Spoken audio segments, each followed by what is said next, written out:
Your Steve Jones Show podcast is loading now. The Steve Jones Show podcast is sponsored by Sunbury Motors, North 4th Street in Sunbury, and Sunbury Motors Kia, routes 11 and 15 in Hummel's Wharf.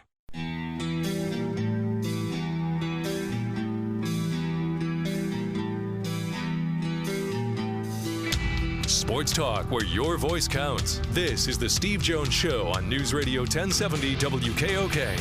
Now, from the Sunbury Motors studio, here's Steve Jones. Sunbury Motors, 4th Street in Sunbury. Sunbury Motors Kia, routes 11 and 15 in Hummel's Wharf. And online car sales are now allowed, so go online and check out the great product lines at Sunbury Motors. And always remember the Sunbury Motors Service Department, service parts, open 7 a.m. to 4 p.m. Monday through Friday. Neal Coolong on the Steelers draft in a moment. First, our play-by-play call of the day. 10 seconds to go. The longest wait for a first title any team in this league has had. For the first time in their history, the St. Louis Blues are the Stanley Cup champions.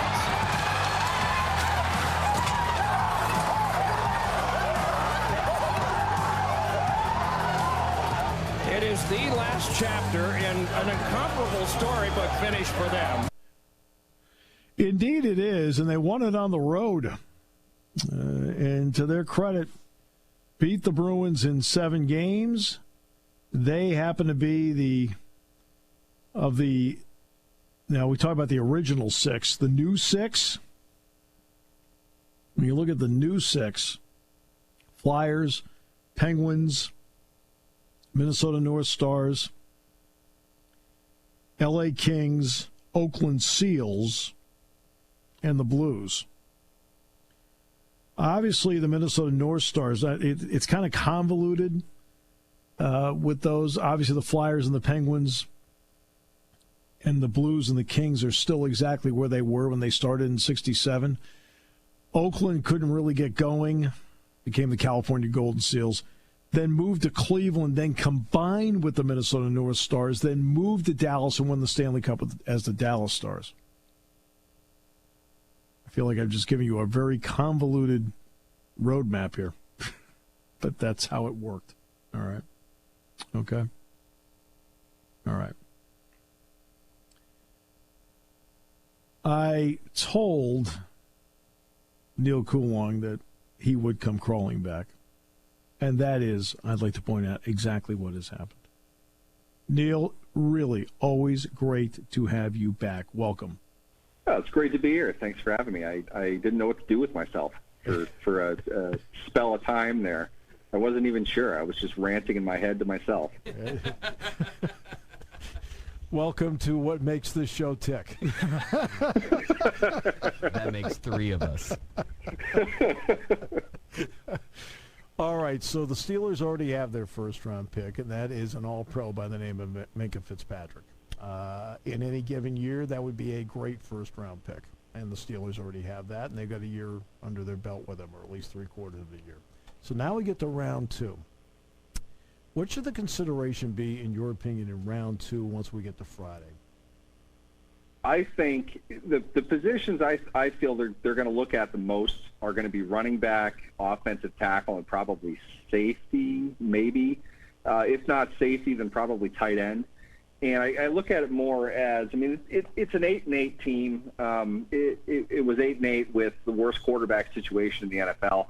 I'm not going to get past that. I'm also not going to say that Ben Roethlisberger is going to give them, +6 wins this season. Right. They still have some development that they need to do. They're still a young team in a lot of places, and they would have had those issues last year with Roethlisberger. So if they want to look at immediate need, I think a running back, a playmaking running back, a catcher and a runner, an athlete, that type of guy, I think would have the most value for them immediately. In the short term, I think it's offensive tackle, mostly because they have one sign beyond this season. So right. That's something they're going to need to address. That isn't a panic situation either. They have a lot of them who are there and have proven to be good players. Alejandro Villanueva, I don't think is a guy they don't want to come back. Maybe he's somebody who gets an extension come training camp, whenever that might be. That's certainly on the docket for them. But as we sit going into the draft, they can't guarantee that any of those things are going to happen. So I would think that they would want to tackle that they feel they can develop into a starter by 2021. So that would probably be the consensus for me of what they would go with. But they have no depth at safety, no depth at all at safety beyond two guys that they've invested a lot into. And they're not looking to bring somebody in who's going to challenge even Terrell Edmonds for a starting safety position. I know that that's going to drive Steelers fans nuts, but they've already invested 2 years in him in a high draft pick. They're not going to look to replace him right now. They're going to want somebody to provide some versatility and some special teams play, which isn't to say that they can't find that anywhere else. I would think a veteran signing would do, but I get a hunch that they're going to want to look at a younger safety in perhaps the 4th or the 5th round if they can find another 5th round pick. Tight end is a position I've been banging the drum for a while. Eric Ebron's more of a receiver than he is a tight end. He's not the 3-down tight end I think that they're going to want to develop. I've said this 1,000 times in this segment. I don't think that Zach Gentry is an answer to that. I don't think he got better in a year either. So I'm not sure if they're set there yet. If it were me, I would want to invest in that. You really have one functioning year of Eric Ebron, and like I said, he's not an inline 3-down tight end. He's probably going to be more of a slot guy, move tight end. So they have a lot of different options in front of them. And I think just the best player available at these positions that they've probably prioritized are going to be the direction that they would go, barring, perhaps not quite as important a position in the second round. Something like guard, I wouldn't be surprised if they want to build some depth there. But the main holdup, especially in the interior line, but this goes from the tackles as well, they've scouted undrafted free agent offensive linemen probably better than any other team in the league has over the last several years. So they might feel pretty confident in their ability to identify raw talent and their system of developing these players into starters. I mean, they're converting a lot of these projects now into comp picks that we'll see with guys like B.J. Finney last year, and we've seen it in players like Chris Hubbard in the past, guys that can be comparable starting NFL players somewhere. That they've developed from the ground up. So I wouldn't be surprised if they want to go that route with an interior offensive lineman, but tackle would probably be my guess. The best help right now would probably be running back. Okay, so let's have some fun here with a wild card. How do you feel about Jake Fromm? Fromm, to me, he looks like Captain America. He's got that sort of persona, and you think that he should be a lot better than he is. I'm not sold on him being a great player. I think he's a backup NFL quarterback. I don't see anything from him that screams starter, improving starter. Not a great athlete, not a bad one. Not a great arm, not a bad one. Makes pretty good decisions. His college career, I think, was kind of up and down. But if you look at the top guys of the draft, the guys that go 1 through 10, and compare them with the players, the quarterbacks who were outside of that number that have made it, what you see in the top guys is freakish levels of collegiate production, high-level stuff, high-level and intangible athleticism, arm strength, or guys like a Lamar Jackson who are playing into a system that was built around him right now. None of these things apply to Jake Fromm at all. I think somebody is, because he's a quarterback, I think somebody probably takes him in the 3rd round. That might make him sneak into the 2nd, but he's not a guy that you're going to invest a ton into. For the Steelers, I think you have Jake Fromm and Mason Rudolph. I think you've put time into that already. Now wouldn't be the year. And if it's next year, I could see it, but I don't think right now that they're going to want to invest into a backup quarterback position battle. Let me ask you that part though. Okay, so let's just sit down and say let's buy the 2nd round, and they go for best player available at the position positions you're talking about in the 2nd round. What if he's still sitting there in the 3rd round? It's interesting. I think that exact scenario is what happened with Mason Rudolph. I think they took him because he was still there. But see, the problem I had with Rudolph was this. Is that what they did at Oklahoma State was so system-oriented, and what they did at Georgia was very pro-oriented. I'll say this. In terms of the mind, in terms of the accuracy, the question I've had, and I've asked this openly before, does he have enough arm strength I mean, because you can be accurate all you want, but if you don't have enough arm strength, you can be accurate, but if it's a hair late, it's going to be a hair late. And he also operated behind a good offensive line at Georgia. A middle of the road to a better team, he'd have a better offensive line in front of him. Because if the Steelers were the Bengals, for example, there's no way you make this pick because he can't create on the move. But I'm saying in the third round, do you think? We've now had trials of Mason Rudolph, and I guess we got to throw a duck out there just to make you mad, and just for the entertainment part of the show. But I think we've seen enough to say maybe somebody else. I'll say this: I'm not against that, and let's start with Rudolph. The reason I wouldn't be against the idea of a backup quarterback coming into Pittsburgh is I think to some degree we've seen what we're going to see from Mason Rudolph. Now, I'm in the camp that I don't think he was right after that Earl Thomas hit against the Ravens. I think he came back way early. Completely agree with you. That's a justified opinion in my opinion.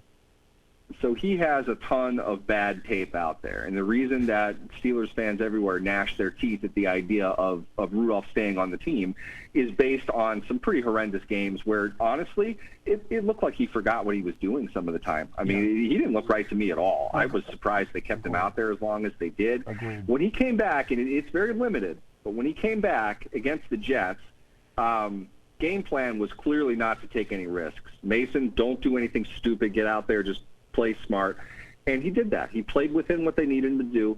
An ugly game all around. I don't know why that's come up so much to me lately, but that Jets game was horrible. I mean, just really bad taste in my mouth still over watching that. But Rudolph, I thought, availed himself well, and of course, until he broke his collarbone or whatever it is that happened with that. I'm not done with Rudolph yet, but that isn't to say there isn't somebody like a Jake Fromm who might have, perhaps some more upside. Because at this point now, you're looking at replacement territory. We really are in the twilight of Ben Roethlisberger's career. And it's easy I've noticed. no doubt, to suggest that Roethlisberger's going to come in on his white horse and start chucking dimes, 5,000 yards and 40 touchdowns. We don't really have a great reason to think that's going to happen. I think we have a great reason to think he's not going to be Duck Hodges. But we're going to need a little more than that, Knowing that, are you prepared to say today Mason Rudolph is your future starter? I really hope that's not the case for the sake of the Steelers. Because of that, what's going to be the plan? They're loading up financially on defense. It's going to be harder to go out and buy the starting quarterback, the journeyman, even though I will say we're seeing trends of a lot more of those quarterbacks being available, starting with this year. Andy Dalton wouldn't be a terrible bridge quarterback. Certainly Cam Newton wouldn't be a terrible bridge quarterback. These are guys who are out there. You're going to have to pay them, though. So is the risk, do we want Rudolph to compete against the veteran or to have the veteran in place to come in and start while we try to figure out what we're going to do long term? I'm sure the Steelers have a couple different options, and they're not a franchise that's going to reach too early. But to your point, long-winded way around of saying it, when you get to the third round, though, what are you really looking for? Do you have the value? And I keep going over this in my head, but it's really – repeating what I think is the same issue that they had with Rudolph, just in a more time-appropriate perspective. They did this with Rudolph. I truly think it was a value pick. They didn't expect him to be there in the third. They thought he was a legitimate first or second-round guy, but they had other needs that they wanted to address first, and he was the value guy there. They don't do that very often. That's why you kind of have to pay attention to it. Right. It could be the same thing with Fromm. And if that's the case, is it terrible to say now that Mason Rudolph is in this Landry Jones to Jake Fromm's Josh Dobbs? We took Landry is now our bona fide backup. He's got some NFL wear and tear on him. He knows what he's doing. He's valuable to the room. He's the backup guy. We have a third-string quarterback in there that we're going to groom and develop. Maybe that's Fromm. Maybe they want to use a third-round pick on a guy like that. I'd have to see who's there. I wouldn't rule it out, but I do think it's a little bit of a reach. But I'll say this.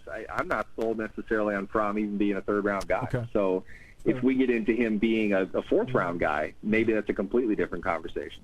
At some point, should they think about a wide receiver? Considering the depth of the wide receiver draft, should the Steelers think about one? For me, I like to keep that room active.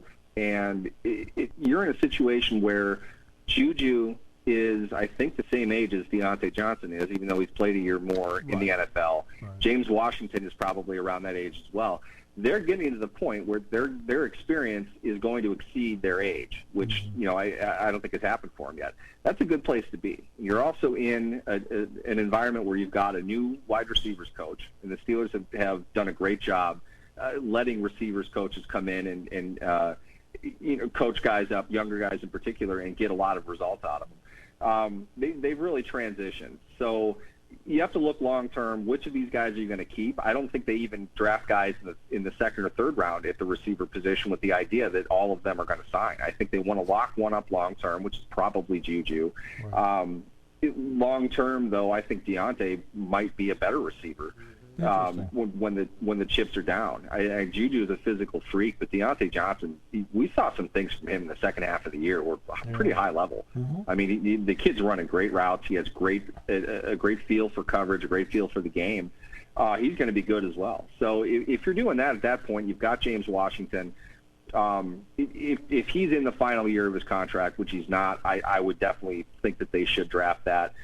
Bringing four of them in, letting one develop, while Washington kind of takes a third receiver duty type of role and let him walk. I could see them doing that, but talent is talent. I don't think you can have enough good receivers, and these are great problems for a team to have to figure out as they go. Which one of these young guys are the best ones to get out there? And with the new coach, I think giving him the younger guys with the enthusiasm, the raw ability that they have, and letting him mold them into where the position on the team is going to go is a good idea. And I'm not against it. And really, what the overlap of all this is, it's a phenomenal receiver draft. We're going to see guys that I think might have been late first-round picks in some years going third. Right. So I really think that the value that they're going to be able to bring in all of this is above and beyond what they're used to seeing. And with that, it might be worth, using a pick that might not be a complete need right now, but bolstering that position, which might be the second or third most important in the NFL, is always a good idea. Okay, this last question, but just the quick answer of the name, okay? Justin Herbert, Tua Tagovailoa, you're sitting there. Who do you pick? I'm taking Tua. There you go. Tua's my guy there. There you go. I'm with you. All right. It is so good to hear you, my friend. Please stay safe, and you're invaluable to us. Definitely. Thank you very much. You guys as well. I'm looking forward to the draft. We'll talk next week. And that is Neal Coolong joining us on the show. Trade made moments ago. The newest member of the Tampa Bay Buccaneers is Rob Gronkowski. He has been dealt by the Patriots to the Buccaneers. A 7th-round pick is involved this year, and I think a fourth rounder next year, something like that. Yep, that's right. Gronk at a 7th for a 4th. Yep. So there you go. Next, watch O.J. Howard get dealt, okay? Gronk is going to be back in the NFL. He's going to be back, and you know what? He's going to be fresh. Right, back with more in a moment, brought to you by Sunbury Motors, 4th Street in Sunbury. Sunbury Motors, Kia, routes 11 and 15 in Hummel's Wharf.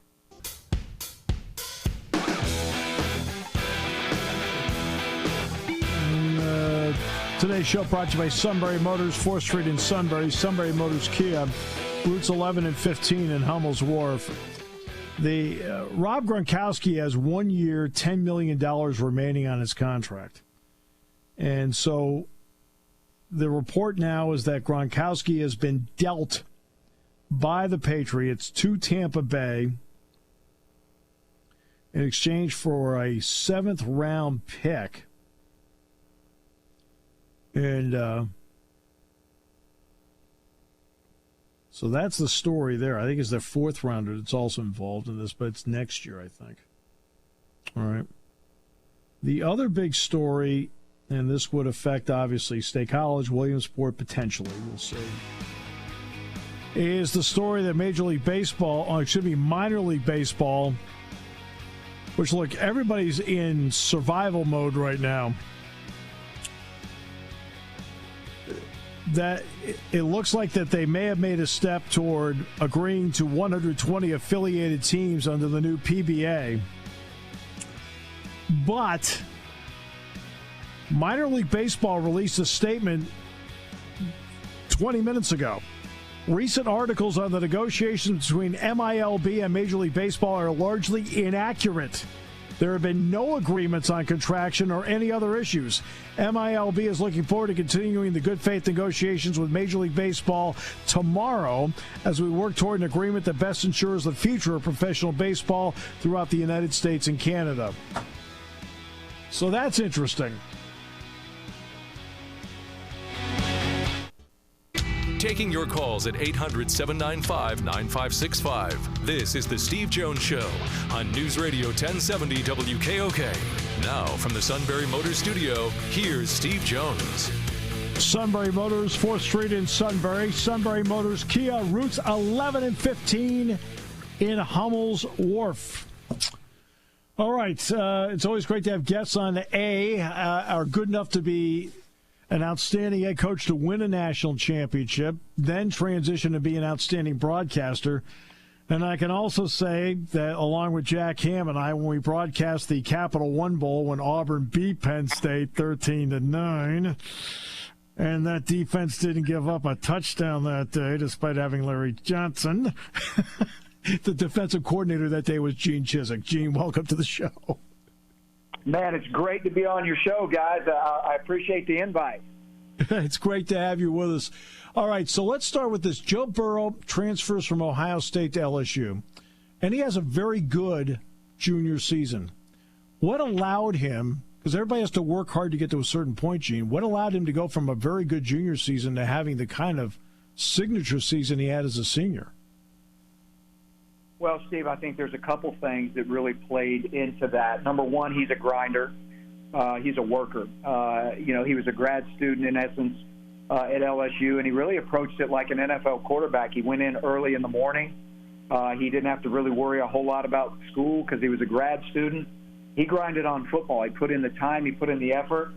And he had a new offense that they put in, and he really he adapted to that offense extremely well. He's got a huge football IQ, comes from a coaching family, and he was one of those guys that just, you saw him get better and better and better, and his confidence grew. Stephen, let's not lose sight of the fact that he had a lot of great players around him that allowed him, when he wasn't great, they made him great. And when he had to put the ball where he needed to put the ball and make those unbelievable throws, he was able to do that. So it was a combination of all of those things that really ended up, he baked a cake that was special. And look, if you look back on it, those numbers are going to be hard to be duplicated as these years unfold. In fact, it's interesting you mentioned that, Gene. Obviously, great receivers that he had around him. But the guy that Jack always talked to me about, Gene, was Allaire. And, of course, Jack's looking from a linebacker's point of view, but he thinks Allaire's the kind of guy that's going to help a team. Yeah, I do too. I was just on another radio show earlier, and they were talking about, give me a surprise guy. I don't know that he's a surprise guy. He's not going to be a first-rounder, Steve, but I think he's first-round talent. I think he's a steal. I really love – look, no one's going to ever talk about a back in protection, blocking for the quarterback. He'll do that. You can split him out as a wideout. You can throw him the ball on the perimeter. If it's him and a safety, him and a linebacker, him and a corner, one-on-one, man-to-man, with a yard to go for the first down, my money goes on Clyde Edwards-Helaire. He's tough as boots. He can make cuts in the open field. His speed is good enough. I love this guy in the draft, and somebody's going to get a really, really good player in the second or third round. Yeah, no, I completely agree with that. Obviously, people are going to ask you about Tua and what he did in the SEC. When healthy, what does he bring to the table? Because obviously he had a lot of weapons around him. He had a good offensive line, but what makes him a really good pick for somebody?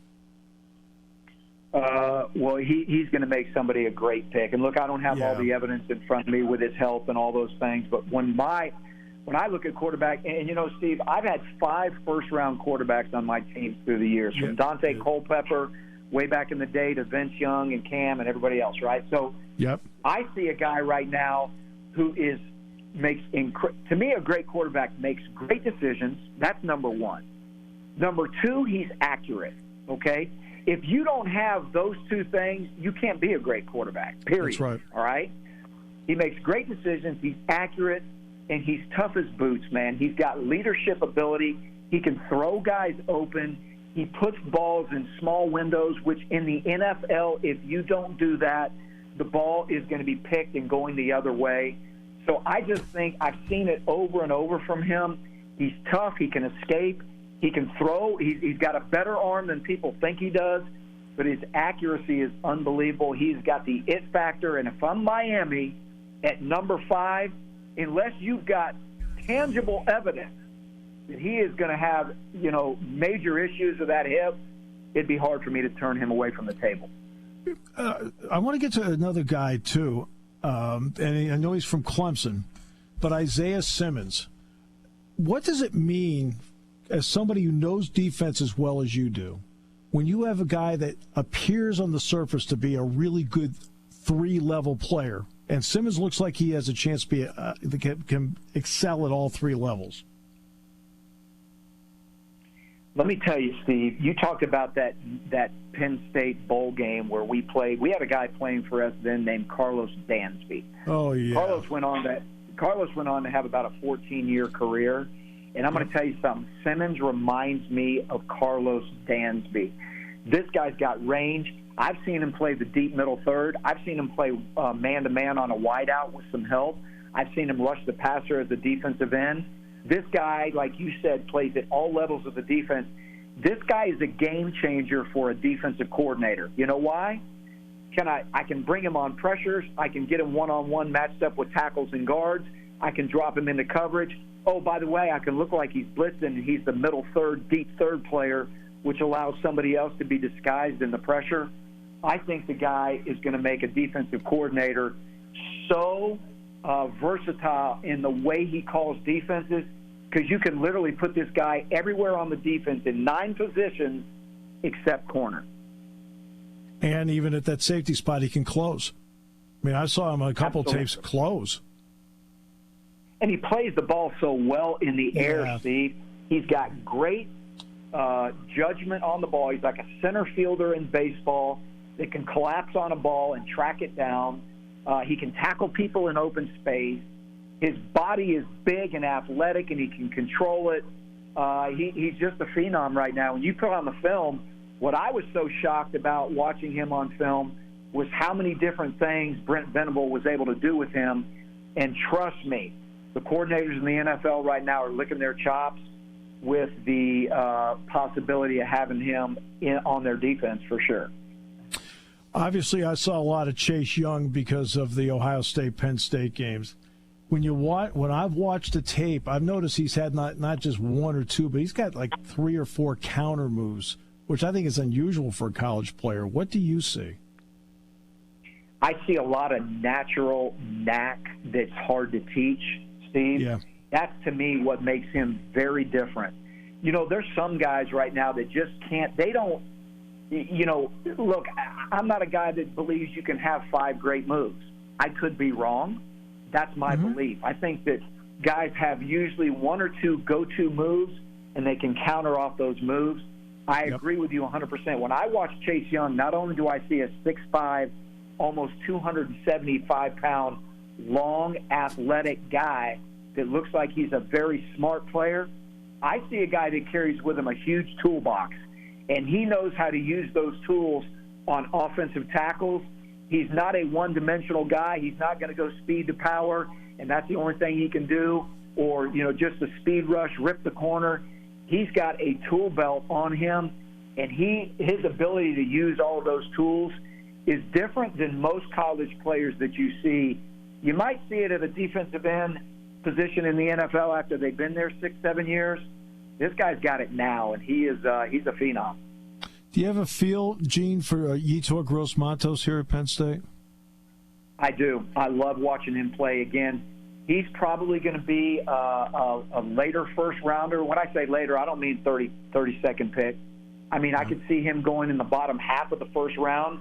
But, again, when you talk about a guy that really is lean. I love his leanness. He's sleek.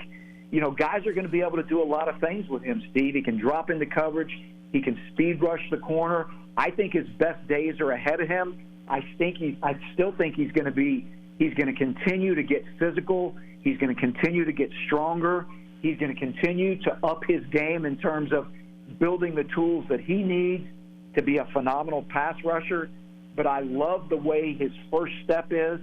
I love his athletic ability, the sleekness of the player, and I think his best upside is definitely 3 or 4 years down the road. You're going to see an NFL potential All-Pro guy. How do you feel, Gene, about press corners, and in particular, what have you thought of Jeffrey Okudah? Boy, I'll tell you, he's special.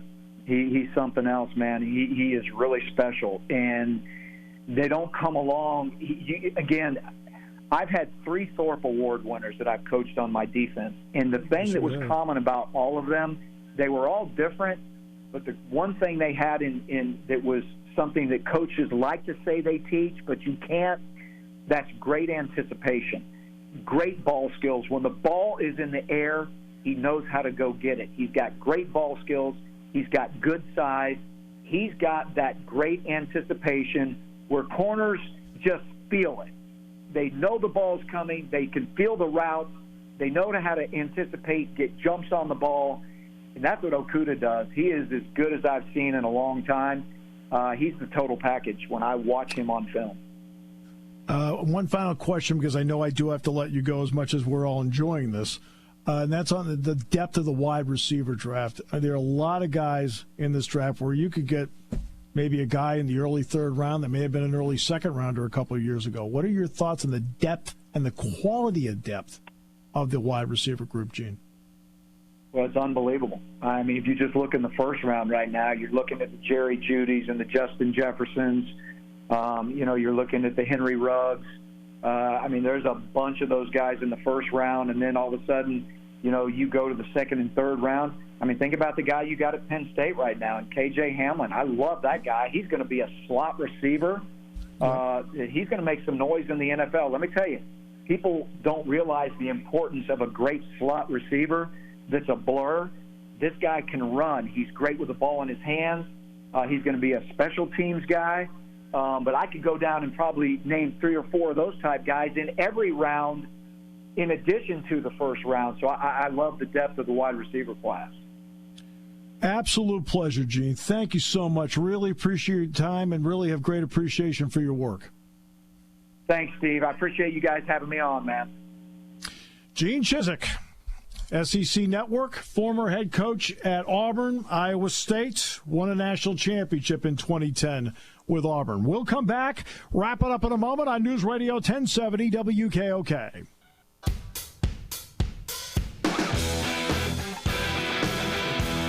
All right, great to have Gene Chizik on the show today. Guided Auburn to the 2010 National Championship with Cam Newton as his quarterback, and in the National Championship game slowed down that high-powered Oregon offense to win it. I want to say 22-19 was the final in that. And he's transitioned to broadcasting. He's been terrific as a broadcaster. It's great to have him on. I mean, we're doing whatever we can to increase the streaming numbers.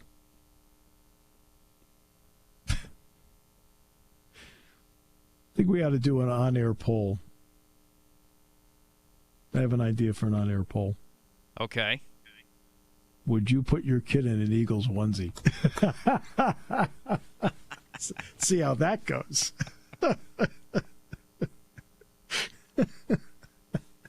Thought I'd throw it in there. And Sal Palantonio on the show tomorrow. And don't forget, their show tonight is on ESPN2. All right. And that will be the NFL matchup show at 7 o'clock tonight on ESPN2. Last night's show was terrific. Oh, my goodness. They're breaking down tape, showing you why guys should be picked where they're picked and why there should be interest. It's just terrific what they do. ESPN has always made that show an injustice. Because they always put it on, like, bad times, and even during the season, like at 6, 5 in the morning. That should not be there in those slots. I'm sorry. See, and here's my issue with that. When ESPN was formed, you're an all-sports network. Aren't you supposed to do certain things that cater to the sports junkie? I understand catering to as much audience as possible, so I don't put that down, not in any way, shape, or form. But shouldn't you have something that caters to the baseball junkie, the basketball junkie, whatever? And then to me, that's what what Sal does, what Greg Cosell does, what Bowen does, really good stuff. I mean, I was done watching that show last night, like I do almost every time when I watch that show. I walked away, felt like I was smarter. Isn't that the purpose of the show? I mean, you want to entertain. I got it. But to me, information can be entertaining. You can entertain in a lot of ways. But enough of the Sugar football broadcast. You can entertain in a lot of ways.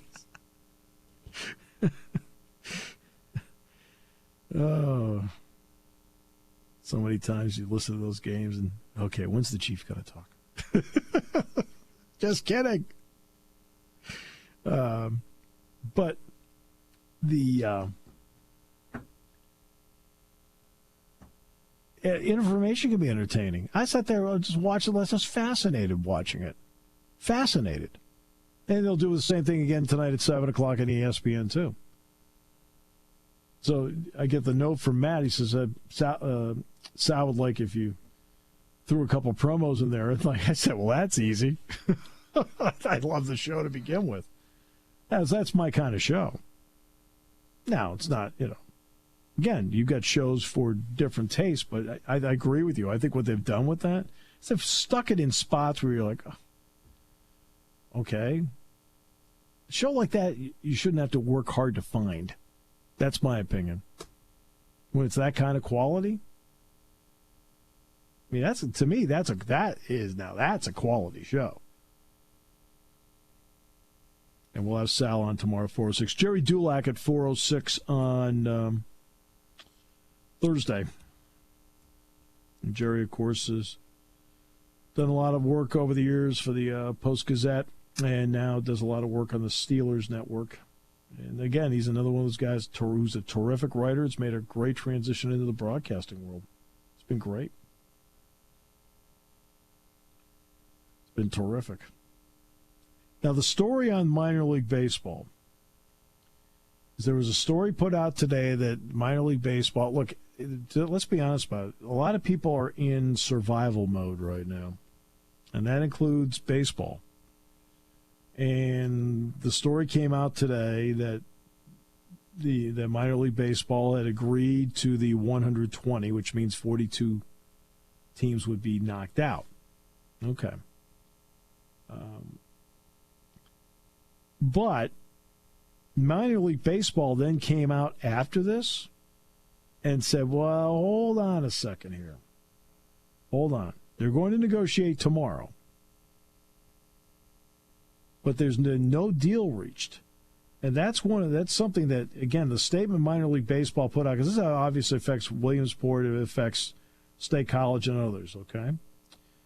Both sides are working on a potential deal to ensure the majority of the 42 teams would still have baseball with ties to Major League Baseball in a new system that has long-term viability, according to the report. The coronavirus pandemic has played a part in minor league baseball's apparent shift in stance on the issue, and J.J. Cooper of Baseball America notes how many minor league baseball teams are just trying to survive. But minor league baseball released a statement, let's say about 45 minutes ago.